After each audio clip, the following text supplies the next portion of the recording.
കേരള മോചനയാത്ര കാസർകോട്ടെ ഉപ്പളയിൽ നിന്ന് തുടങ്ങുമ്പോൾ ഉമ്മൻചാണ്ടി വിചാരിച്ചിരുന്ന സർക്കാരിനെ താഴെയിറക്കാൻ വേണ്ടി 1 കോടി ആളുകളുടെ ഒപ്പുമായി രാജ്ഭവനിലെത്തിയപ്പോൾ ഉണ്ടായത് തികച്ചും അപ്രതീക്ഷിതമായ സംഭവങ്ങൾ. പിണറായി വിജയൻ നവകേരള യാത്ര നടത്തി തിരുവനന്തപുരത്തെത്തിയപ്പോഴും ഇതുപോലെ അപ്രതീക്ഷിത സംഭവങ്ങളാണ് ഉണ്ടായത് എന്ന് കേരള മോചനയാത്രയുടെ തുടക്കത്തിൽ തന്നെ കവർ സ്റ്റോറി ഓർമ്മിപ്പിച്ചിരുന്നു. കവർ സ്റ്റോറിയുടെ വാക്കുകൾ അറം പറ്റിയതൊന്നുമല്ല കാര്യം. പണ്ടു വിതച്ചതെല്ലാം വിളഞ്ഞ് പാകമായി ഇപ്പോൾ കൊയ്ത്തിനു തയ്യാറായി എന്നതാണ് സത്യം. അതനുഭവിക്കേണ്ട സമയം തെരഞ്ഞെടുപ്പ് കാലമാണ് എന്നു മാത്രം. UDFും LDFും പ്രതിസന്ധിയിലാണ്. തെരഞ്ഞെടുപ്പ് അടുത്തപ്പോൾ രണ്ടുപേർക്കും ആശങ്കകൾ. ഒരു മത്സരത്തിനുള്ള സന്നാഹം സജ്ജമായി കഴിഞ്ഞു. മത്സരം പോലും വേണ്ടാതെ ജയിക്കും എന്ന് ഉറപ്പിച്ചിരുന്ന UDF ഇപ്പോൾ പ്രതിരോധത്തിലാണ് കൂടുതൽ ശ്രദ്ധ പതിപ്പിക്കുന്നത്. ആക്രമണത്തിൽ മുൻതൂക്കം കിട്ടിയ LDF ആകട്ടെ പാളയത്തിൽ നിന്ന് തന്നെ എതിരാളി ഉണ്ടാകുമോ എന്ന് ഭയപ്പെടുന്നു. ഈ രാഷ്ട്രീയ സ്ഥിതിവിശേഷമാണ് കവർ സ്റ്റോറി പരിശോധിക്കുന്നത്. എല്ലാവർക്കും കവർ സ്റ്റോറിയിലേക്ക് സ്വാഗതം. കേരളം ഒരു ഭരണമാറ്റത്തിന്റെ കാറ്റ് കേരളത്തിലുടനീളം വീശുന്നുണ്ട്. അതുകൊണ്ട് ഇറങ്ങിപ്പോകാൻ പോകുന്നവരെ കുറിച്ച് മാണിസാറിന്റെയോ വീരേന്ദ്രകുമാറിന്റെയോ മൂർച്ചയുള്ള ഭാഷയിൽ സംസാരിക്കാൻ ഞാൻ ആഗ്രഹിക്കുന്നില്ല. കാരണം ഏതായാലും അവരുടെ കാലം കഴിയാറായി. ഇടതുപക്ഷത്തിന്റെ ഭരണത്തിന്റെ കാലം കഴിയാറായി. സംസ്ഥാന രാഷ്ട്രീയത്തിൽ പ്രത്യക്ഷമായി വലിയ താൽപര്യം കാണിക്കാത്ത AK ആന്റണി കേരള മോചനയാത്ര തീരാറായപ്പോൾ നടത്തിയ പ്രഖ്യാപനമാണിത്. ഐസ്ക്രീം കേസിലെ വെളിപ്പെടുത്തലുകൾ വഴി താരമായ KA റൌഫിന്റെ താരപ്രഭ അവഗണിച്ച് PK കുഞ്ഞാലിക്കുട്ടിക്ക് വേട്ടയാടപ്പെട്ട ഇരയുടെ പരിവേഷം കൊടുത്ത് മോചിപ്പിക്കാൻ UDF നേതാക്കൾ കിണഞ്ഞു പരിശ്രമിക്കുന്ന കാലം. ഒന്നിനു പുറകെ ഒന്നായി പലതും വരുന്ന വിവരം പാവം AK ആന്റണി അറിഞ്ഞില്ല. 2 രൂപയ്ക്ക് അരിയും സൗജന്യ ആരോഗ്യ സുരക്ഷാ പദ്ധതിയുമൊക്കെ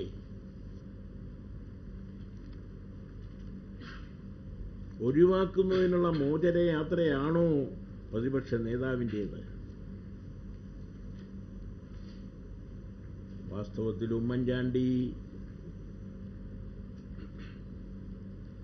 ജില്ലയിലേക്കാണ് മോചനയാത്ര നടത്തേണ്ടത്.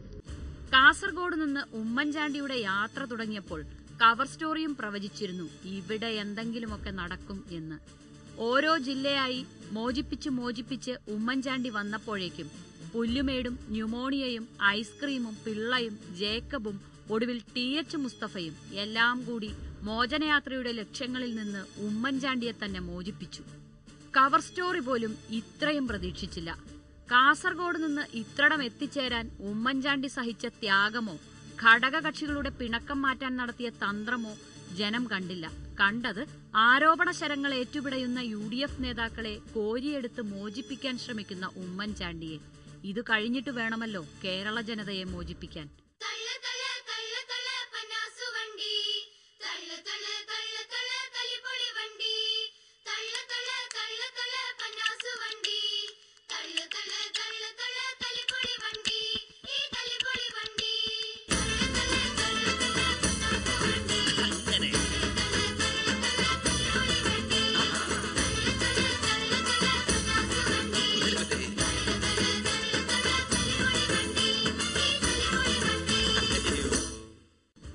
MK മുനീറും PK കുഞ്ഞാലിക്കുട്ടിയും പുറമേക്കൊപ്പിട്ട വെടിനിർത്തൽ കരാർ മുസ്ലിം ലീഗിനും UDFിനും ഗുണമായിട്ടില്ല. KA റൌഫ് എന്ന ഒറ്റയാൻ ചിഹ്നം വിളി തുടരുകയാണ്. ഉമ്മൻചാണ്ടി നക്ഷത്രം എണ്ണിത്തുടങ്ങിയിരിക്കുന്നു. തെളിവുകൾ എൻ്റെ കയ്യിലുണ്ട്. അത് ഒരു പരസ്യമാക്കാൻ തൽക്കാലം ഞാൻ ഉദ്ദേശിക്കുന്നില്ല. അതേസമയം അത് ഹൈദരലി നിങ്ങളും കൂടി ഒരു സഹായം എനിക്ക് ചെയ്തു തന്നാൽ നേരിട്ട് ഹൈദരലി ശിഹാബ് തങ്ങളെടുത്ത് കൊണ്ടുപോയി അത് അദ്ദേഹത്തിനെ ബോധ്യപ്പെടുത്താൻ അല്ലെങ്കിൽ പറഞ്ഞ് കൊടുക്കാനും ഞാൻ തയ്യാറാണ്. അല്ലാത്ത പക്ഷം മറ്റു സമുദായ നേതാക്കന്മാരെടുത്ത് പോയിട്ട് ഓരോരുത്തരെ കണ്ട് ഞാൻ ഈ വിവരം അവരറിയിക്കും. ഇത്തവണത്തെ വെല്ലുവിളി കൊടപ്പനക്കൽ തറവാട്ടുകാർ തടയുമെന്ന പ്രതീക്ഷയിലാണ് കുഞ്ഞാലിക്കുട്ടി. ആ പ്രശ്നം മുസ്ലിം ലീഗ് തീർക്കട്ടെ എന്ന് കരുതിയിരിക്കുമ്പോഴാണ് ഇടുത്തി പോലെ ഇടമലയാർ വിധി. ഈ വിധി ഈ സമയത്ത് തന്നെ വന്നത് എന്തിനാണ് എന്ന് UDF നേതാക്കൾക്ക് ഇതുവരെ പിടികിട്ടിയിട്ടില്ല. 1 വർഷം കഠിന തടവാണ് R. ബാലകൃഷ്ണപിള്ളയ്ക്ക് കിട്ടിയത്. സുപ്രീം കോടതി ഡിവിഷൻ ബെഞ്ചാണ് ശിക്ഷ വിധിച്ചത്. അപ്പീലിന് വ്യവസ്ഥയില്ല. റിവ്യൂ നൽകിയാലും വലിയ പ്രതീക്ഷ വേണ്ട എന്ന് നിയമവിദഗ്ധർ. നിയമത്തിൽ ഇനി റിവ്യൂ ഒക്കെ ഉണ്ടെങ്കിൽ പക്ഷേ ഞാൻ റിവ്യൂ ഒന്നും കൊടുക്കാൻ ഉദ്ദേശിക്കുന്നില്ല. ഞാൻ കോടതിയിൽ നിന്ന് സമൻസ് വരുന്നതനുസരിച്ച് കോടതിയിൽ സറണ്ടർ ചെയ്യും. അത് എപ്പോഴാണ് എന്നുള്ളത് കോടതി സറണ്ടർ ചെയ്യാൻ പറയുന്നത്. മറ്റ് കാര്യങ്ങളൊക്കെ ഇനിയിപ്പം നിയമവിദഗ്ധന്മാരോടൊന്നും ആലോചിക്കേണ്ട കാര്യമൊന്നുമില്ല. ഒട്ടും അപ്രതീക്ഷിതമാണിത്. ഒരിക്കലും ഉണ്ടാകുമെന്ന് കരുതുകയല്ല. കരുതാൻ ഞാൻ തെറ്റ് ചെയ്തില്ല. ഇപ്പോഴും ഞാൻ അവിടെ നിൽക്കുക. ഞാനുണ്ടായതുകൊണ്ട് ഇടപെടൽ പ്രോജക്റ്റ് പൂർത്തിയാക്കി. അതിന്റെ ഫലമായി അനേകായിരം കോടി രൂപ ഇലക്ട്രിസിറ്റി ബോർഡിന് കിട്ടി. സംസ്ഥാന സർക്കാരിന് അനുവദിക്കാവുന്ന പരോൾ കാലാവധി, 1 വർഷത്തെ തടവിന് കിട്ടുന്ന ഇളവ്, അതും കഴിഞ്ഞ് ജയിൽവാസം വേണ്ടിവരുന്നതിന്റെ കാലയളവ്, ഇതെല്ലാം മാധ്യമങ്ങളിൽ നിറയുമ്പോൾ കഠിന തടവിന്റെ വിഷമം കൂടുതൽ കാണുന്നത് ഉമ്മൻചാണ്ടിയുടെ കണ്ണുകളിലാണ്. നക്ഷത്രമെണ്ണാനും വേണം ഒരു കുഞ്ഞൂഞ്ഞു യോഗം. അത് നിയമം ആയിട്ട് തന്നെ അത് നോക്കും. ഹൈക്കോടതി വെറുതെ വിട്ട കേസാണ്.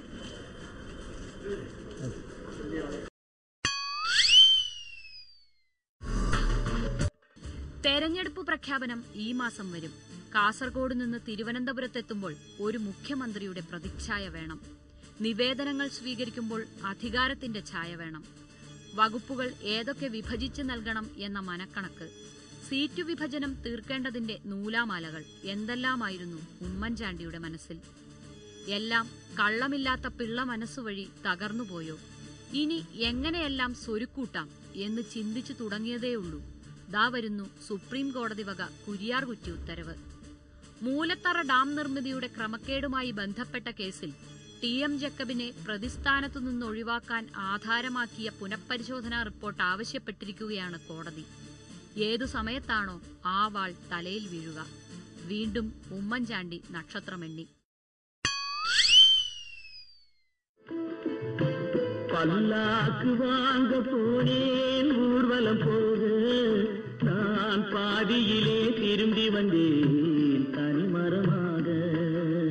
மல்லிகை பூ வாங்கி வந்தேன் பெண்ணுக்கு சூட, அதை மண் மீது போட்டு விட்டேன் வெயிலில் வாட, வெயிலில் வாட. பல்லாக்கு வாங்க போனேன் ஊர்வலம் போக, நான் பாதியிலே திரும்பி வந்தேன் தனிமரமாக. എല്ലാവരെയും എങ്ങനെയെങ്കിലും മോചിപ്പിക്കാമെന്ന പ്രതീക്ഷയിലിരിക്കുമ്പോൾ അതാ പെരുമ്പാവൂരിൽ നിന്നൊരു ശബ്ദം. നഷ്ടപ്പെടുവാനില്ലിനിയൊന്നും എന്ന മട്ടിൽ ഒറ്റയാനായി, അല്ലെങ്കിൽ ആർക്കും വേണ്ടാതെ നടക്കുന്ന TH മുസ്തഫ പാമോലിൻ കേസിൽ നിന്ന് മോചിതനാകാൻ ഒരു ഹർജി നൽകി. ആ മോചന ഹർജിയിലും ഉമ്മൻചാണ്ടിക്ക് നക്ഷത്രമെണ്ണാം. പാമോലിൻ ഇടപാട് നടക്കുന്ന കാലത്ത് ധനമന്ത്രിയായിരുന്ന ഉമ്മൻചാണ്ടിയാണ് കരാറിന് ധന അനുമതി കൊടുത്തത്.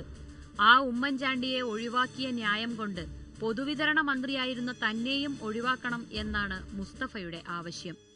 ഞാൻ 14 കൊല്ലമായി ഈ കേസിൽ പ്രതിയാണ്. ആ കേസ് കോടതി ഇതുവരെ വിചാരണ ചെയ്തിട്ടില്ല. കരുണാകരൻ ഹൈക്കോടതി പോയി, അത് കഴിഞ്ഞ് സുപ്രീം കോടതി പോയി സ്റ്റേ വാങ്ങിച്ചതുകൊണ്ട് ഇത് വിചാരണ ചെയ്യാതെ കിടക്കും. പക്ഷേ എങ്കിലും അവരെ എല്ലാ തീയതിക്കും ഇത് വയ്ക്കും മാറ്റും. ഇനി ഇപ്പൊ 26-ാം തീയതി വെച്ചിട്ടുണ്ട്. കഴിഞ്ഞ 16-ാം തീയതി കേസുണ്ടായിരുന്നു. ഇതിങ്ങനെ ഡേറ്റ് മാറ്റിക്കൊണ്ടിരിക്കുകയാണ്. പുതിയ പാമോലിന് പുതിയ യാതൊരു സംഭവവികാസവും ഉണ്ടായിട്ടില്ല. Palmolein കരാറിനെയും K. കരുണാകരനടക്കം പ്രതിയായ ആ കേസ് പിൻവലിച്ചതിനെയും എന്നും അനുകൂലിച്ചിട്ടുള്ള ഉമ്മൻചാണ്ടി നിലപാട് ആവർത്തിച്ചു. ഐസ്ക്രീമിന്റെ മധുരം നുണഞ്ഞിരുന്ന കേരള ജനതയുടെ ശ്രദ്ധ 2-3 ദിവസത്തേക്ക് മാറ്റിവിടാൻ ഇടമലയാറിനും കുരിയാർകുറ്റിക്കും പാമോലിനും കഴിഞ്ഞു. പക്ഷേ റൌഫ് എന്ന വീരനായകൻ ഐസ്ക്രീമിന്റെ മധുരം തന്നുകൊണ്ടേയിരിക്കും. ഇതിനിടെ സമൻസ് വരും. ബാലകൃഷ്ണപിള്ളയ്ക്ക് ജയിലിലേക്ക് പോകേണ്ടി വരും. അപ്പോഴേക്കും തെരഞ്ഞെടുപ്പ് പ്രഖ്യാപനം വരും. കൂടുതൽ സീറ്റ് വേണമെന്ന് KM മാണി പറഞ്ഞു കഴിഞ്ഞു. ഇത്രയും നിങ്ങൾക്ക് പറയാം, ഞങ്ങൾ ഉത്തരവാദിത്തമുള്ള രാഷ്ട്രീയ കക്ഷിയാണ്. ഞങ്ങളുടെ ശക്തിക്ക് അനുസരണമായിട്ടുള്ള സീറ്റ് ഞങ്ങൾ ചോദിക്കും. ഇങ്ങനെ അനർഹമായിട്ടുള്ള സീറ്റ് ചോദിക്കില്ല. അർഹമായിട്ടുള്ള സീറ്റ് ചോദിക്കും, അർഹമായിട്ടുള്ള സീറ്റ് അനുവദിച്ചു കിട്ടും. കുഞ്ഞുഞ്ഞ് നക്ഷത്രമെണ്ണി തളരുമോ? കാറ്റുള്ളപ്പോൾ വേണം ഇതൊക്കെ ചെയ്യാനെന്ന് മാണി സാറിനെ ഇനി ആരെങ്കിലും പഠിപ്പിക്കണോ? ഉമ്മൻചാണ്ടിയും UDFും പ്രതിരോധത്തിലൂന്നി തെരഞ്ഞെടുപ്പ് മത്സരം കളിക്കാനിറങ്ങുമ്പോൾ ടീമിലെ ഫോർവേഡുകളിലൊന്നായ KM മാണി വിലപേശുന്നു. ഫലമറിയുമ്പോൾ നിർണായക റോളിൽ നിന്ന് അപ്പുറത്തോ ഇപ്പുറത്തോ ഭരണത്തിലെത്താം എന്നൊരു ലാക്ക് അതിലില്ലേ? ഉമ്മൻചാണ്ടി എത്ര നക്ഷത്രം എണ്ണിക്കാണും? ഇനി എത്ര എണ്ണാനിരിക്കുന്നു? ഉമ്മൻചാണ്ടി നക്ഷത്രം എണ്ണിത്തീർക്കുമ്പോൾ ആ നക്ഷത്രത്തിനു കീഴിൽ അരിവാളും ചുറ്റികയും തെളിഞ്ഞു വരുമോ?